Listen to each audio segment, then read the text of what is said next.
Between 1558 and 1689, England's monarchy changed in many ways, from good to bad, and also the role of Parliament seemed to proportionally change as well with the role of the increase in monarchy or decrease in monarchy.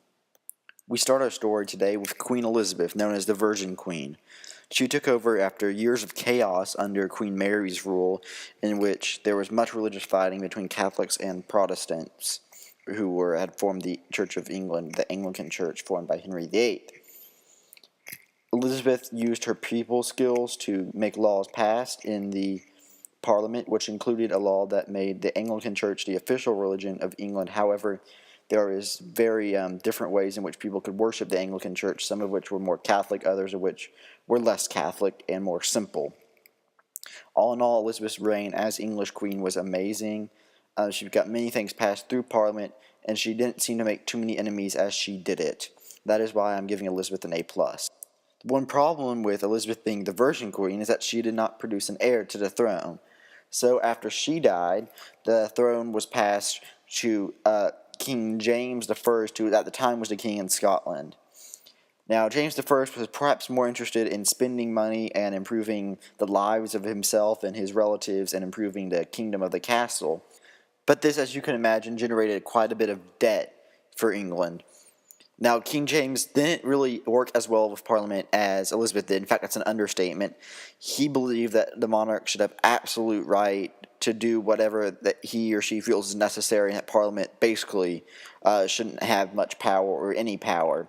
This didn't sit well, and that created lots of conflicts between Parliament and James. James did, however, make an English translation into the Bible finally, which is seen as a saving grace for his reign, and that's why I give him an F+.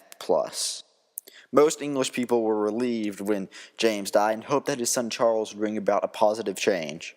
While Charles brought about change, it was more of a negative change.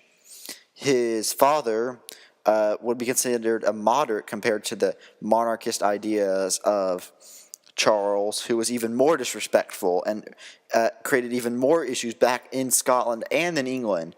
There was a Scottish Civil War which started, which Charles ran out of money.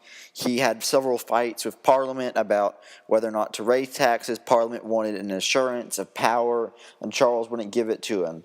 To make a long story short, which is kind of too late, a civil war broke out between those who supported Charles and those who supported Parliament. In the end, however, Charles was hunted down and beheaded by the forces of Oliver Cromwell and Parliament, and all in all, Charles's reign as an English monarch was a disaster, and that's why I give him an F-. Speaking of Oliver Cromwell, he was the next leader in what was sort of a coalition of the monarchy and Parliament. Now, it wasn't really a monarchy, instead it was sort of a dictatorship in which Parliament had most power at the beginning. Now, Oliver Cromwell did give England some stability for a time. However, he wasn't the most pleasant of men, and he was also very religious, and if you put the two and two together, you get a country that is very, very strict, and there is not a lot of lenience and not a lot of fun. And also, very ironically, Oliver Cromwell also disbanded Parliament because he was tired of them limiting on what he could do. So in the end, it was almost like a 360 revolution in which nothing really got done because Oliver Cromwell acted the same way towards the end of his reign as Charles. So I'm giving Oliver Cromwell a C+ because he did in the end bring some stability to England for a very brief period in time.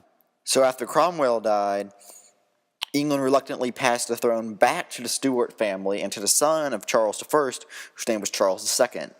Charles II was miles and miles better than Charles I. He had the charisma that Elizabeth had and got several things done during his time with Parliament, working with Parliament, as he was considered a very fair monarch, didn't have any of those radical ideas about absolute monarchy that his dad and to some extent his grandfather had too. The problem is, like Elizabeth, he did not produce an heir. But, in truth, Charles was a very, very, very good ruler, and that's why I give him an A. The throne passed to Charles II's brother, James II, who was also Charles I's son, and he unfortunately got the wrong traits from his father, as he was just like his father, and he was a very radical monarchist who had believed all in the same things as his father and grandfather did, that Parliament could basically, go and stuff it, and that he was indeed the absolute monarch. As you can imagine, it did not sit well with Parliament, and his reign was put to an end by a mildly peaceful revolution. All in all, James was a terrible leader, but he wasn't around long enough to really ruin too much, and that's why I settled with a D-. And last but not least, in this story, we have the dual leadership of William and Mary, who took over after James II, and they did a very good job. They ruled for quite some time, since there was the two of them, and they ruled in moderation. And from that point forward, Parliament really started, as the years progressed, to get more and more power, take some more and more power to the monarchs. Even in today's world, which, Parliament has almost all of the power now in the British government compared to the Queen now. And so it was really William and Mary, the beginning of the end of the monarch's power in England, and that's why they were very good leaders, so I give them a P+. That concludes this video. I hope you enjoyed it, and please listen to the following credits. I hope you'll enjoy them.